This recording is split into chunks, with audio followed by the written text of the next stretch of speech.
So welcome everybody once again to the very first BIOCTANE webinar of the BIOCTANE project. I'm really happy to see so many people joining here, and I'm looking forward to a very interesting webinar this afternoon. And we hope that we can provide you with more information, not only on our project, but also on the process that we'll be studying more in detail. That we have already been studying in the last year and that we will also be studying in the next 2 years in great detail in our project. And having said that, I'm honored and grateful to welcome, on the one hand, Patricia Pizarro from IMDEA Energy for this webinar, as well as Steffen Voß from Hamburg University of Technology. They will share presentations this afternoon. So Patricia is a full professor at Universidad Juan Carlos and a senior assistant researcher at IMDEA Energy. She will first present the overall project, the BIOCTANE project, its objectives, and what is covered in there. And then Steffen Voß, research associate at Hamburg University of Technology, will follow with greater details on the process. And in just a few minutes, you'll see that both of these parts are very closely interlinked. So we thought this would definitely make sense to connect them in one webinar. There are opportunities to ask questions, and we'd like to encourage you to do so. So there is the chat button that you can use on the lower side of your screen, and there is also a Q&A option that you can use. So after both presentations, there will be time to discuss the questions. I will try to facilitate them a bit along the way, and we'll make sure that all of the questions can be answered until the end of the webinar, which would roughly be at 6 p.m. Having said that, without further ado, Patricia, the stage is yours. Okay, thank you, Gunnar. Good evening to everybody. Just let me 1 minute to share the screen.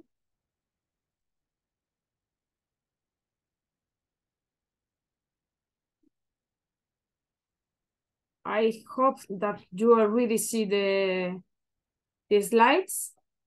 It's okay, Gunnar? Yes. Yes, we can see the slides. Okay, in my case, my presentation will be quite short. I think it will take just 10-15 minutes. But by the end, the presentation it will consist in 2 parts. The first part is mine. As Gunnar said, I will give general information about the project, BIOCTANE project, and then Steffen will explain the approaching of the process assessment that it will be carried out during the whole life of the project. Just to give you a very short context of the project in the European Union, I suppose that you know that there is the European Green Deal that was launched in the year 2019. There is a legislation about this European Green Deal that entered into force in the 2021. And this legislation and the European Green Deal is a strategy, a package of different activities and policies that are summarized in this figure. Sorry, just a moment, I'm going to use this one, okay? That had as the final objective to reach the climate neutrality by the 2050. It is a set of different actions regarding energy, agriculture, environment, everything which is related to the energy transition and to avoid the emission of greenhouse gases. Among all these policies and activities, there is the Refuel EU Aviation Initiative, which is very closely related to our project, because this Refuel Aviation Initiative is the legislation regarding, or regulations regarding, the emissions from the maritime and from the aviation sectors. It is quite important to avoid and to reduce the emissions from these sectors, because as you can see in this graph, about 30% of emissions from the transport sector comes from these 2 activities, from the maritime and from the aviation transport. What will change, or what are the regulations regarding the aviation in the European Union? it is summarized here. This can be also seen in the Council of the European Union webpage. For example, all the aircraft fuel suppliers at the European Union airports had to gradually increase the share of the sustainable fuels. So by the 2050, the 70%, at least 70% of the aviation fuels must be sustainable fuels. Other initiatives, just to make you know, in case you don't know, for example, the airlines departing from the European Union airports must refuel their aircrafts only with the fuel necessary for the flights, so avoiding extra weight that will cause extra emissions also to the environment. And in the case of the European Union airports, they must guarantee the necessary infrastructure in order to make possible this introduction of the sustainable fuels. But what are SAF, sustainable aviation fuels, which is the topic also of our project? They are fuels that are produced from sustainable raw materials, and the composition, of course, must be very similar to that actually used in the aircrafts, to jet fuels. The International Airport Transport Association has estimated that about 65% of the reduction of emissions from the aviation sector can be achieved by changing to the SAF, to the sustainable aviation fuels. The rest of the reduction in the emissions will proceed or will be produced by other strategies, such as development of the new technologies and operational efficiency. But you can see that sustainable aviation fuels are really important in order to reach these targets of a reduction of emissions in the aviation sector. These sustainable aviation fuels are produced by different strategies. They can be produced from wastes, organic solid wastes, for example, food wastes, textiles, also from forest residues. They can be produced also from cooking oil and other used oils. There are some strategies regarding these kind of wastes. And also there is the synthetic aviation fuels that are produced instead from bio-wastes. They are produced from other renewable sources such as CO2 and hydrogen. Steffen will explain a little bit more about this in his presentation. So just in this context, we created and we proposed this project, BIOCTANE, because the main goal is to produce sustainable aviation fuels, SAFs, from wastes. It started in the 2022 year, just last year, and the duration is 4 years, as you can see here. It is an initiative from Horizon Europe, and you can see here the budget. What is the objective of the BIOCTANE project? As I told you before, is to produce SAF, sustainable aviation fuels, from organic solid wastes, from agriculture or from other kind of wastes, for example, food waste. And this will be approached integrating biotechnological and thermocatalytic or thermochemical conversion steps. What is the impact that we are intending with this project? Of course, contributing to achieve the targets that are set in the refuel aviation strategy, as I showed you before in the slides before.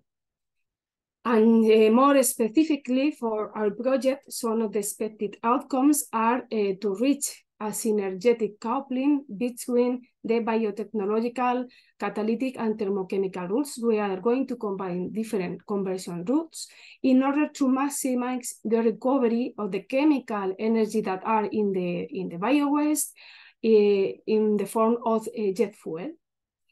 The overall mass yield that we have set for our route is to reach or to get at least 0.6 kilograms of fuel per kilogram of dry feedstock or waste that we are going to use as a resource. And our idea, of course, is to outperform other strategies, other synthetic rules for the SAFs that are already implemented or in development. This is the approach, the general approach of BIOCTANE project. We start from different kind of organic wastes. One property of these wastes is that they have some water content, because if the organic wastes are very dry, for example, pyrolysis could be also a promising route for the conversion of this kind of wastes. But wet organic wastes cannot be or are less viable from the economic point of view to be applied by means of pyrolysis. But in the case of BIOCTANE approach, these kind of wastes, having some wet, some water, are suitable. The idea is to first subject these wastes to a biotechnological conversion route by dark fermentation and by electrochemical polishing. And these organic wastes are converted into carboxylic acids. There are, of course, some byproducts that will be also used in other routes, but the main target are the carboxylic acids that in a second step, in a second biotechnological conversion step, together with CO2 and hydrogen, this carboxylic acid will be converted into butanediol or acetylene, two platform molecules. Just before starting with this part, as I mentioned before, there are some byproducts. For example, there is some solid residues that cannot be converted in this first dark fermentation step.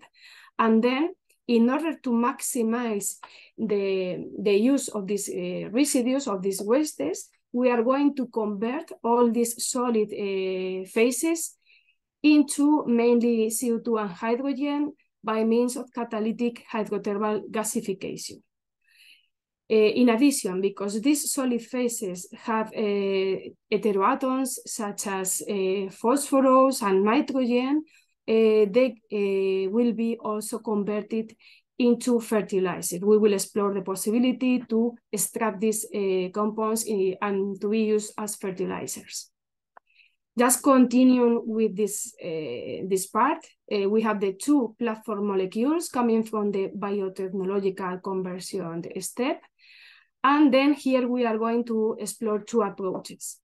With butanediol, in the case of this molecule, we will convert this molecule into olefins by means of dehydration, and then by means of oligomerization and hydrogenation, we will get an hydrocarbons mixture between C9 and C14, which is compatible, is suitable for the jet fuel formulation.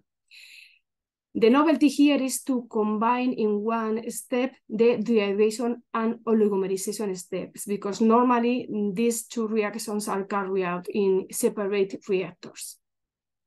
In the case of acetylene, is the other platform molecule coming from the biotechnological conversion step, and by means of aldol condensation and hydrogenation, also trying to combine and to integrate the two reactions in one reactor. Also, at the end, this molecule will be converted into the same kind of products. So the novelty is, I have explained the novelty of the project is to combine the biotechnological and thermocatalytic routes, because this has not been explored before.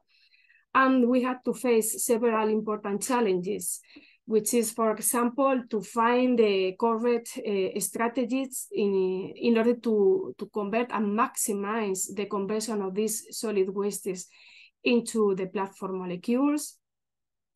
We need to develop new process routines and reactor concepts in the case of catalytic hydrothermal gasification, and also in the case of the two catalytic routes that I explained, because as I mentioned, in both cases, we are going to integrate reactions that normally are carried out in different reactors, in independent reactors. This means that we have to develop or improve the performance of the current catalyst. And after that, once we have selected the best route, the best conditions and catalyst, there will be a techno-economic study in order to assess the suitability of the overall process. And finally, the goal is to reach a TRL of 4. These are the partners of the project. There are partners from Germany, which is IMDEA, represented by Gunnar and Martin Kasmir, which is also connected here. There is the Technical University of Hamburg. Here there are 2 groups. One group is devoted or has expertise in the techno-economical and life cycle assessment processes. The other group is expert in the biotechnological processes. There is a group from France, IMDEA, also with expertise, a high expertise in biotechnological processes. And there are 2 groups. There is already one group from Switzerland, BSI, which is in charge of the gasification. And then finally, there are 2 groups in Spain, Juan Carlos University and IMDEA Energy. In the case of IMDEA Energy, in addition, is the coordinator of the overall project. The project is structured in 6 work packages. This is my last slide. I will skip the 2 last work packages because they are related with the dissemination and coordination of the project, dissemination activities, and so on. But we have 3 experimental work packages from 1 to 3. The first one is related with the biotechnological conversion of the organic roots, the first part that I explained, and is mainly carried out by Technical Hamburg University and IMDEA. The lead of the work package is IMDEA. The second work package is related to the hydrothermal gasification of this solid fraction that cannot be converted into carboxylic acids, and is led by BSI because they have the expertise in this kind of work. And in the case of the work package 3, there are 2 routes, the conversion of butanediol, and the other is the conversion of acetylene. The first one is carried out by IMDEA Energy. The second route is carried out by Juan Carlos University, and the head of the work package is Juan Carlos University. And finally, there is a last work package, number 4, related to the process evaluation, techno-economic assessment, social assessment, life cycle assessment, and is also head by the Technical Hamburg University. And this is the part that now Steffen is going to explain in more detail. So this is all from my side. Just if you have any questions or you want more information about the project, I can tell you later in the questions. So please, Steffen, the floor is yours. I will stop sharing. Yeah, thank you very much, Patricia. I will share my screen right now. So, yeah, as Patricia already said, I'm Steffen Voß. I'm from the Technical University of Hamburg, and I'm working on the work package 4, the process evaluation. And today I would like to go a little bit more into the details of the BIOCTANE process itself. So, as Patricia already said, inside our BIOCTANE process, we would like to produce an biokerosene. And of course, at the moment, there are already 8 different approved production processes to produce kerosene from renewable resources, like you can see here on the right-hand side. These production routes are often dependent on some selected feedstocks. For example, if you have a feedstock with a high oil or fat content, you can extract this vegetable oil and put it in a HEFA process to produce a HEFA-based biokerosene. And there are some different bioorganic conversion steps which are reliant on some specific feedstock components like sugar or the vegetable oil.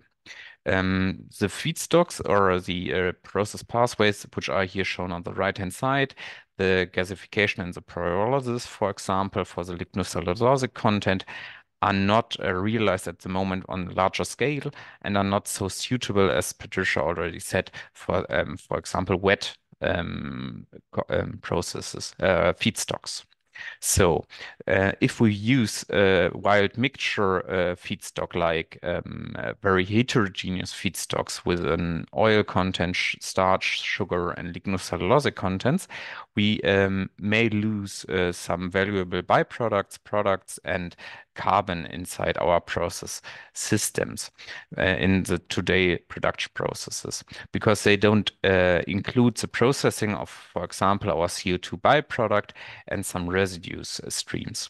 So at the moment, there are more or less two bioorganic conversion routes that can convert several feedstock components this into a platform chemical. This on one hand side is alcoholic fermentation to produce an ethanol, for example, or another alcohol, and the anaerobic digestion that produces biogas, where the especially valued product biomethane. So we can look at these both pathways in a little bit more detail.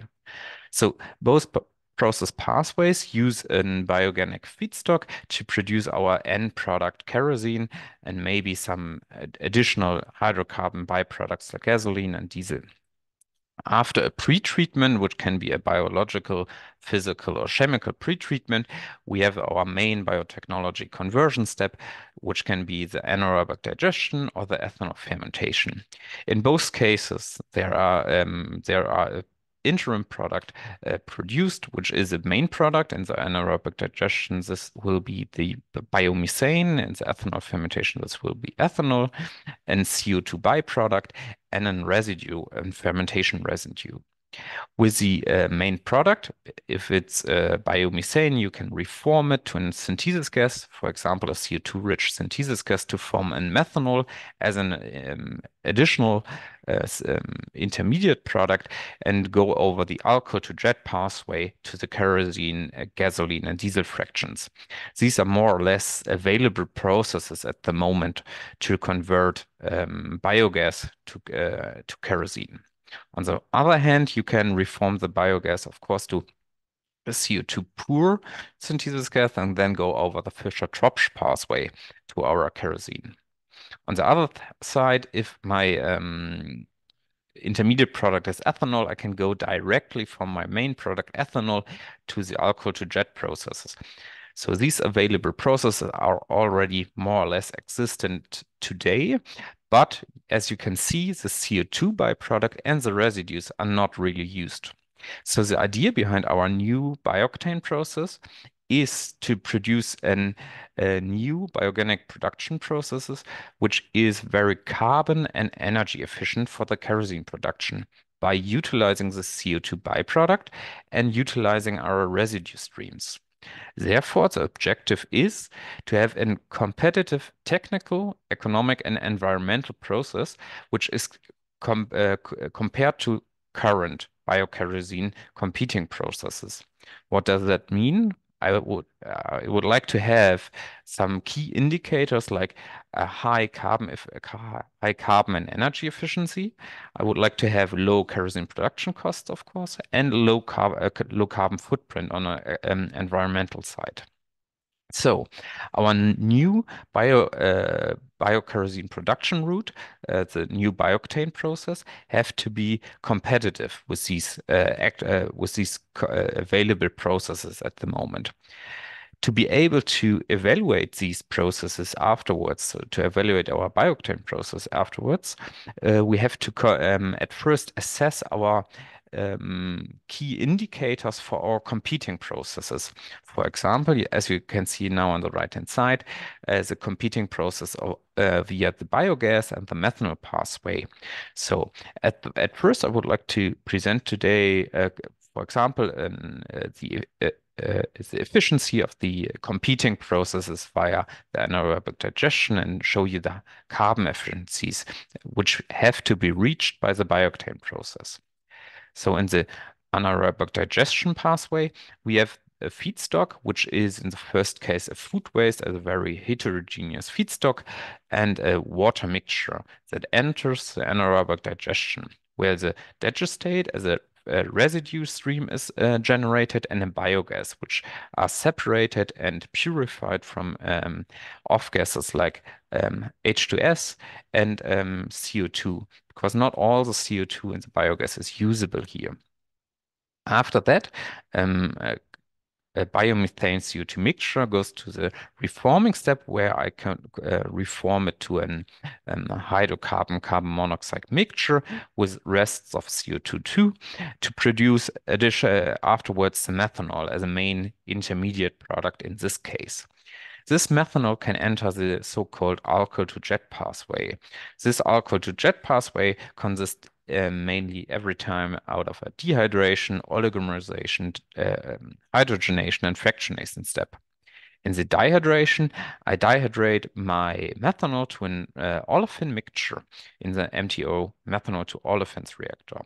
There, short-chain olefins between ethylene and butylene are produced, and these short-chain olefins entering the oligomerization step, where they are oligomerized to higher olefins, and these olefins which are not oligomerized enough, so they are short-chain olefins still in the product mixture, can be fed back to the oligomerization reactor. The higher olefins, so the olefins in the chain length of kerosene, for example, are saturated afterwards with hydrogen in the hydrogenation step, and afterwards get separated in a fractionation step to kerosene and gasoline diesel byproduct fractions. So therefore, this is a process development and model development of our competing processes via the anaerobic digestion, and this have to be modeled in a steady state flow sheet simulation to compare and analyze this process later.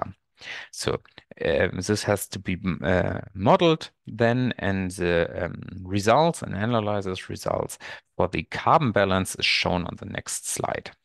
Here we always enter the carbon balance in a carbon Sankey diagram, where all values related to the total carbon input in the feedstock. So all our carbon are 100%.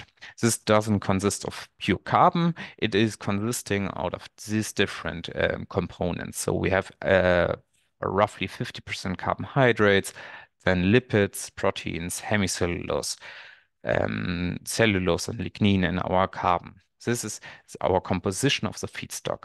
This feedstock enters then the digestion, where roughly half of the carbon goes to the gas phase and is more or less than the biogas, so CH4 and CO2 mixture. The rest is the digestate, which is more or less a carbon sink in our process. So biogas then there have to be a CO2 removal in parts, because the CO ratio is not correct for our syngas production. So in the reforming step, then we produce a synthesis gas, which will then be synthesized to a methanol intermediate product, where only small losses occur. The methanol then enters the so-called alcohol-to-jet process pathway, where the short-chain alkenes are produced, and in the oligomerization, longer-chain alkenes are produced. They are hydrogenated and fractionated, so that in the end, around 26% of the total carbon inside our feedstock ends up in our kerosene fraction. And if we look, we have additional carbon in gasoline fraction and a diesel fraction too, which can be potentially be used in the energy system of the future too. So more or less, these carbon efficiencies, so the carbon efficiency of the kerosene fraction, are the carbon efficiencies that are more or less achievable with the current state of technology. So our new BIOCTANE process should at least achieve that. So how do you plan to reach these carbon efficiencies? So let's go back to our idea to create the new bioorganic production process by utilizing the CO2 and the residue. So we have the same framework assumptions. We have a biomass, feedstock, and a product side where we would like to produce kerosene. Here, our first step is a physical pretreatment, and we have as a main biotechnology conversion step at first our dark fermentation, where we produce a mixture out of volatile fatty acid as a main product. The gas stream is here not only CO2, it's a hydrogen CO2 mixture and a residue. To utilize our residue, we make a second conversion step by combining the catalytic conversion steps, the hydrothermal gasification here, and the volatile fatty acids. They are a wild mixture of different fatty acids. So we would like to polish them to produce additionally an hydrogen carbon dioxide off gas stream and to have a higher purity of our propionic acid inside our as a main product.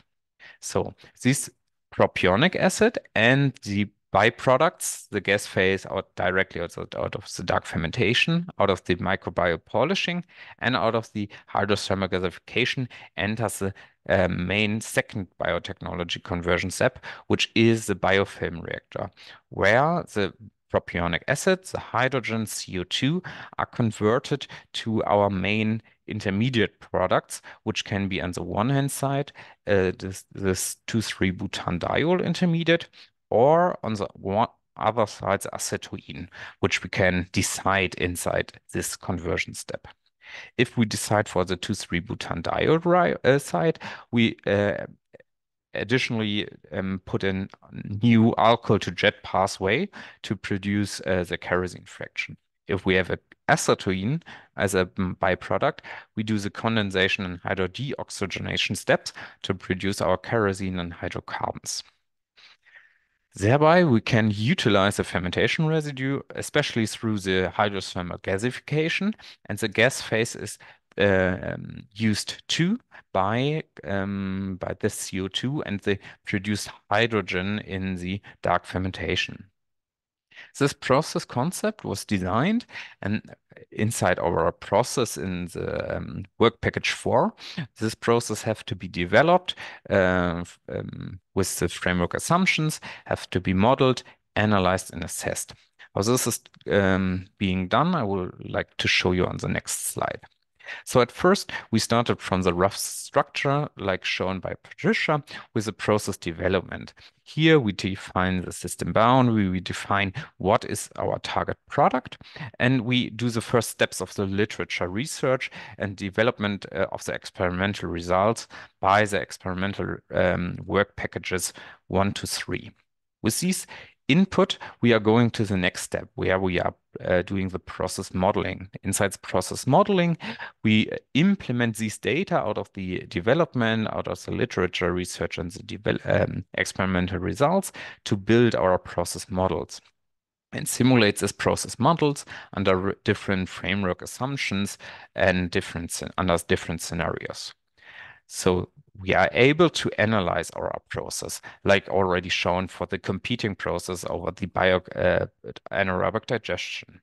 In this process analysis, we can make a mass, carbon, and energy balance, for example, as shown for the carbon balance already. So and we are doing a sensitivity analysis to assess various influencing variables, for example, conversion rates or selectivities, which can be reached or cannot be reached in such an extent in a larger industrial scale production route. With these more or less technical analysis, we do the second, the last step, which will be the process assessment, where we compare these technical results with other results, like the technical, like the competing processes, and we do the economic and environmental evaluation of the process, where we can evaluate the key indicators like the kerosene production costs and the carbon footprint. Today, I would like to shortly go to a more detail again to the process development step and the process modeling step for the BIOCTANE process. Here, in the process development step, we at first have to define what exact is our system boundary. So what do we have to model? What is outside and inside the system? So on the left-hand side, you can now see that we have a feedstock side outside our system boundary. The feedstock should be compliant to the European regulatory framework to produce a biofuel that is usable in the future aviation industry. Additionally, we will need some water and some other biogenic byproducts that are already available on the market. On the right-hand side, you see the different products. Our main goal is to produce a jet fuel or kerosene fraction that is compliant to the certification of the ASTM, which is the main certification body for the jet fuel production. Additionally, we may produce some gasoline and diesel fractions and some other byproducts, but the main goal should be to produce a jet fuel. We will maybe need some utilities like heat, cooling water, power, or a little bit in some extent external hydrogen. And we have different stream classes like gas flows, solid flows, and our main carbon flow.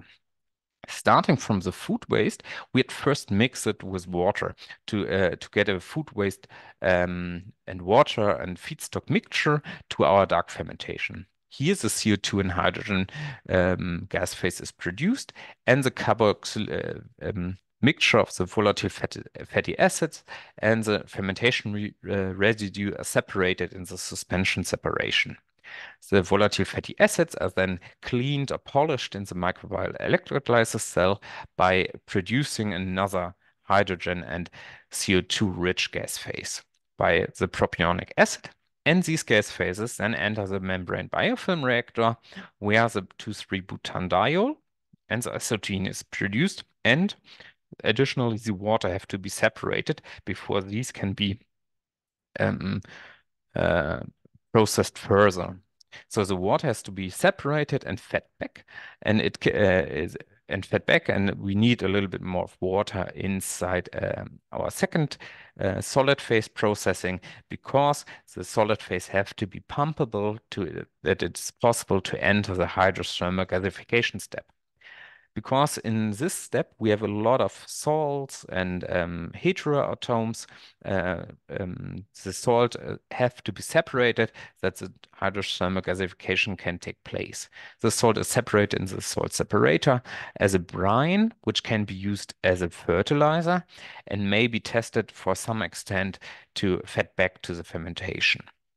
After separating the salts and the sulfur in a guard bed, the hydrothermal gasification can take place and the gas phase is produced, which can enhance again the carbon efficiency of the overall process by producing carbon dioxide, hydrogen, and methane. If CO2 is in some extent, we have too much CO2, this will be a biogenic CO2 byproduct too. The 2,3-butanediol will be in one step dehydrated and oligomerized to hydrocarbons and then hydrogenated to our fractions. The acetylene is then going to the aldol condensation and hydrodeoxygenation, and afterwards the water is separated to get the different fractions here. With that, we have the overall process flow diagram and our system boundaries, which we can now, starting with the process modeling with the data from the experimental work packages. This process modeling will be done as a steady-state flowsheet simulation.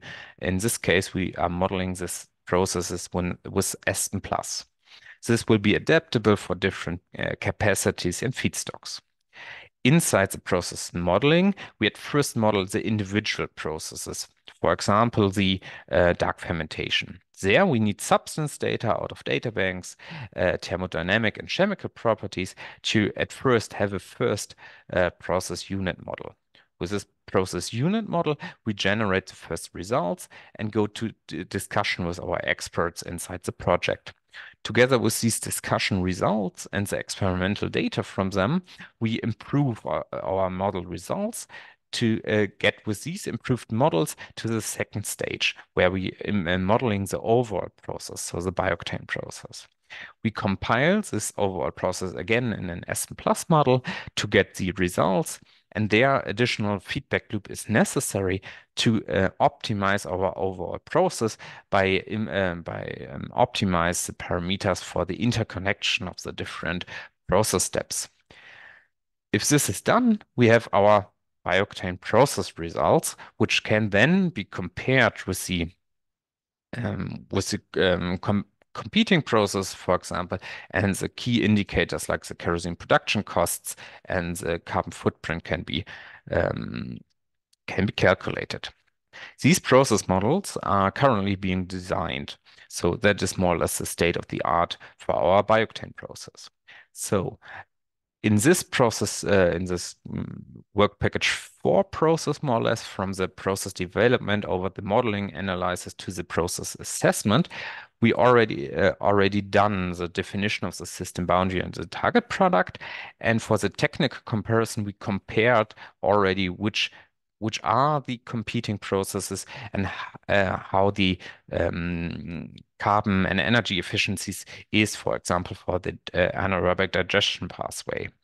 And at the moment, we're doing the literature research and the development of the experimental results and implement these in the different process models to be able to show you the next time or in the future, then the overall process models and the results out of the regarding the technical, economic, and environmental evaluation.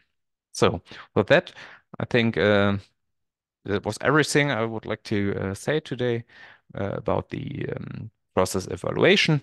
And yeah, if you have some questions, I think you can answer. You can put them in the chat, or Gunnar will say something. Thank you very much, Steffen.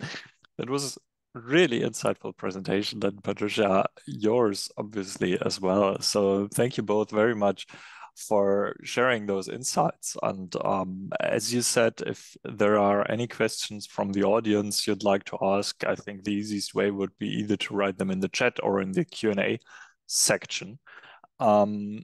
But I also do have some questions I'm quite curious about, so I would like to shoot them.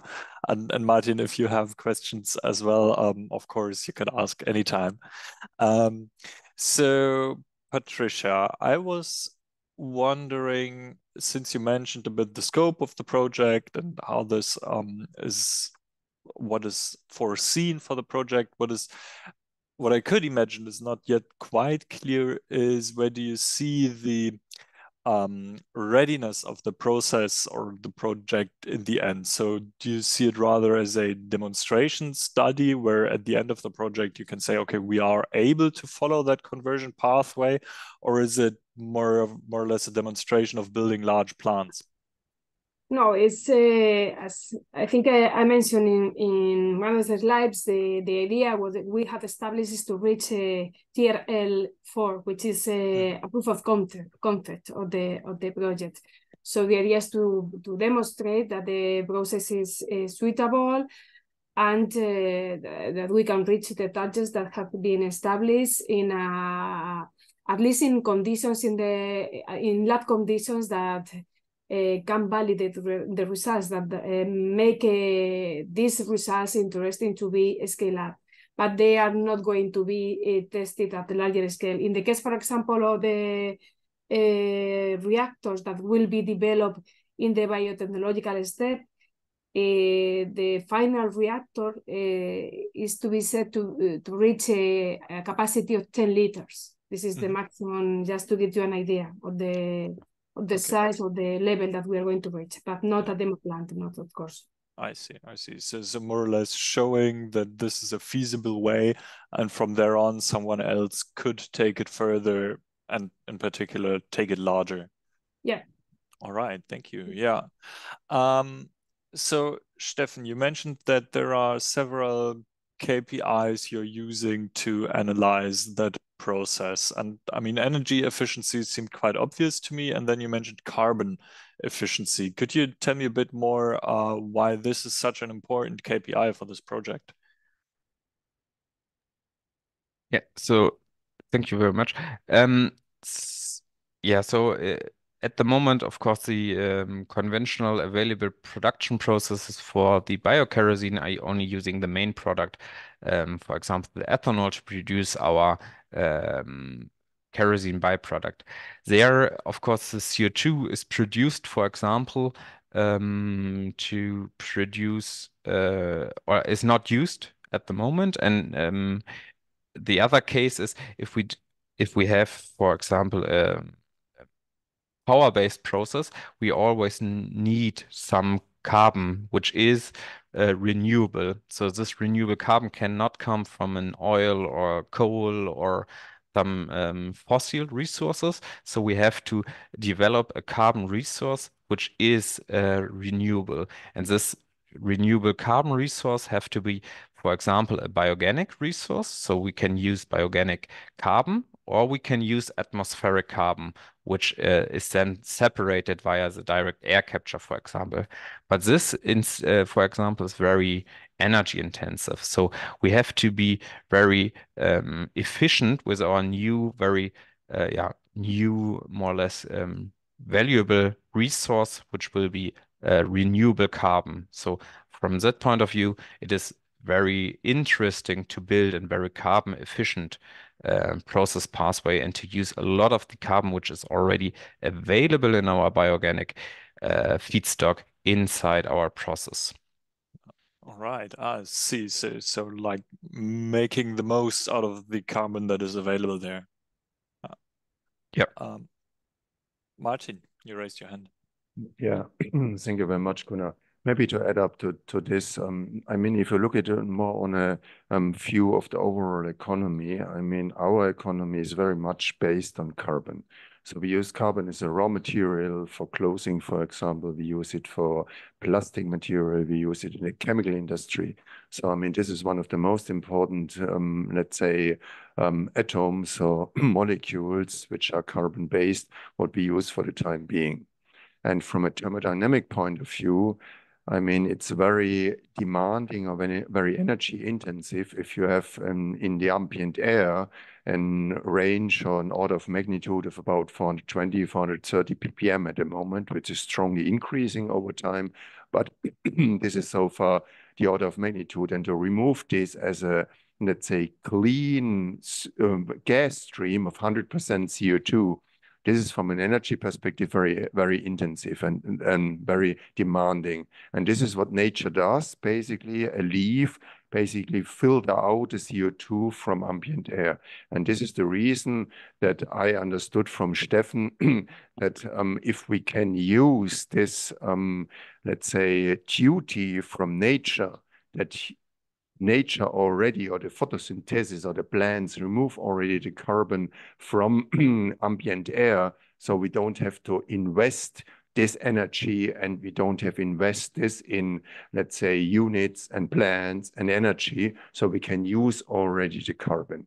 And if we truly move towards a society which is free of, let's say, fossil carbon, then we need this carbon, and then we have a strong benefit if we use already the synthesis duty of nature or of the plants for, let's say, our products. And from that point of view, I fully agree what Steffen said, that, let's say, we have to take care that we make a maximum use of carbon, because hydrogen is very easily to provide from electricity and electrolyzer. So there's no problem, but carbon is much more demanding. And from that point of view, this is another argument from my view as a, let's say, from the ivory tower of science, you know, to, let's say, go towards the use of biomass and towards a high efficiency of carbon use. Thank you. Very interesting. Thank you. So there's also a connection between energy efficiency and carbon efficiency, obviously. I have one more question to Steffen, since you mentioned the process modeling, and I find it interesting this parallel of having experimentation and modeling on the other hand. And I was wondering, since your work package is covering also the building a model of the overall process, so what helps you, since there is no process like this already, what helps you in building a model of the overall process without having, let's say, a clear image of it yet? Yeah, so of course, out of the experimental results, we get the most information we get there are the conversion of conversion of, for example, inside the dark fermentation or inside the dehydration organization step. For the overall process system, we have to add a lot of additional information. So we have to separate the different fractions via, for example, thermal separation units, or we have to separate water from the system. Therefore, we have to do something like a rough process design, which we already done in the system boundary and inside the proposal phase of the BIOCTANE to look if it's possible to build or to connect everything from the different catalytic routes to produce an overall process scheme. So from that point of view, we have to implement experimental results from the work packages. We have to implement thermodynamic and chemical properties from the mixtures out of thermodynamic equilibria to calculate how much, for example, how energy expensive is the separation, for example, from the 2,3-butanediol from the water. And therefore, we already did something like a more or less process design, and we are, of course, making some more investigations on these interconnecting steps in the future of the BIOCTANE process to optimize the overall process scheme.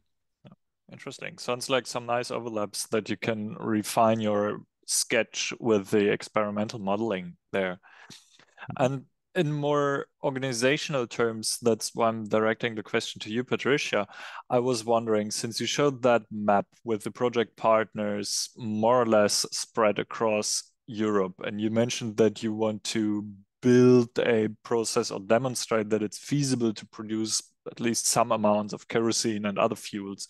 So how will that work? Will there be a place where the overall process is built? Will you send, let's say, intermediates across Europe? Are you still on mute? Sorry, the microphone was switched off with questions.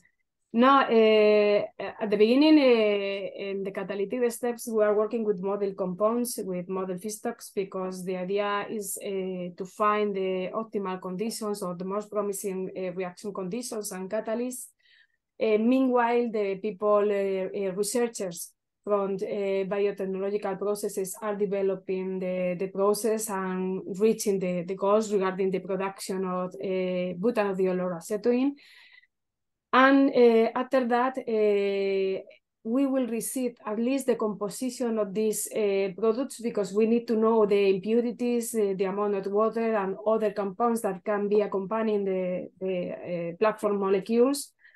And the idea is we will try with also simulated feedstocks, but at the end also they will send some products in order to be tested in the reaction. But this will be performed just more or less by the second half of the project. See, okay, this was your question, no, Laguna? I think yeah, exactly. So I suppose it'll be interesting to follow the BIOCTANE news there once we share the information, like we started sending the first intermediate products across Europe. In the case of the products from hydrothermal gasification, it's not easy. This is not possible because they are going to produce CO2 and hydrogen. They are going to gasify. In this case, they are not going to send these gases, no, but they will provide the composition. So this can be easily simulated also. Yeah. All Right, interesting. Yeah. And one last and final question. So if I was a student who's interested in writing a final thesis within that project or adjacent to that project, who would you suggest or which point of contact would you recommend, Patricia? What part? You mean I was thinking in general, but I suppose you're referring to the different work packages. Yes, you are asking about a work package, no? Which one do I recommend? Or it in the an overview of the Yeah, question? so to be fair, I just thought of a student who sees No, some because part of the I was project. thinking that, for example, meanwhile I was listening to Steffen, I was thinking he's doing the the PhD. I don't know how. When did you start, Steffen? I don't remember now. I started more or less 2.5 years ago. Because okay. No, because I think when I was listening to Steffen, I was impressed about the knowledge that he already has, how he's able to express himself and everything that already has done in the framework of the project. I think he's going to have a very high quality thesis. And I wanted I was thinking to tell this at the end of the webinar, because I think it's very important. Also to give an example to the people that is listening today, because he is doing the PhD. So imagine, no, for the rest of the people. So this is an example, but in the other research lines is the same. There are many possibilities, many options to do a PhD regarding the hydrothermal gasification development, catalyst and testing the catalyst, and of course in the other two catalytic routes. So many basically, options, but, sorry. Basically having a look at the work packages and then seeing what exactly they are doing research on, and if that matches your own research interests.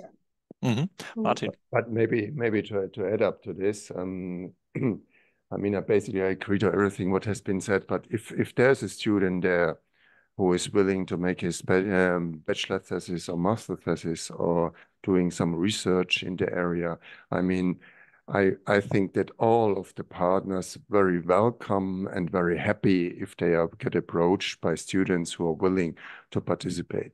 And therefore, if you're from Switzerland, for example, I mean, then of course you can go to PSI. And if you're from Germany, I mean, then it would be more easy to come to us, you know. Of course, you also can go to Spain, to IMDEA, to Rey Carlos University. So this is no problem. If you are more interested in specific topics, then you can approach either one of the partners of the overall project, and they will be able to transfer you to the other partners where you can, or where the student can do whatever he or she likes to do or likes to contribute to the overall project. So basically, we are happy to have students here, and it's also one of the tasks of the project to educate people that we have, let's say, more solutions and more possibilities and more options to fly in a more green way in the years to come. Thank you very much. So certainly another very nice aspect of such a European project, that we're like regionally distributed, and so we have opportunities in many different countries and not only in one particular. So having said that, thank you all very much for your insightful presentations. I would just very briefly share my screen, because I would like to present our viewers a few thoughts or few closing remarks on the next webinars and what else is going to come soon before we start sending intermediates across Europe. So there will be more webinars. If you want a participation certificate for this webinar, I would like to ask you to send an email to info@bioctane.eu. And we'll also share the recording of this webinar later on, probably, so you can also copy paste the email address from there on. And as I already teased a bit, there will be more webinars, not this year, but at the beginning of next year for sure, about biofilms on active substrata, the conversion of acetylene and 2,3-butanediol into jet fuels, the combination of fermentation and bioelectrochemical principles, and catalysts for the efficient conversion of acetylene and alcohols into jet fuels, and many more. So this will, on the one hand, have a closer look on various processes within the project, and also the broader picture these processes are embedded in. So if you would like to receive more information on the webinars and our frequent newsletter, you can use the link I provide below. Having said that, I would thank you all for being here, for spending this lovely evening with us, and I wish you a nice holidays, Merry Christmas, and see you soon in the next year. Bye, see you. Thank you. Bye-bye.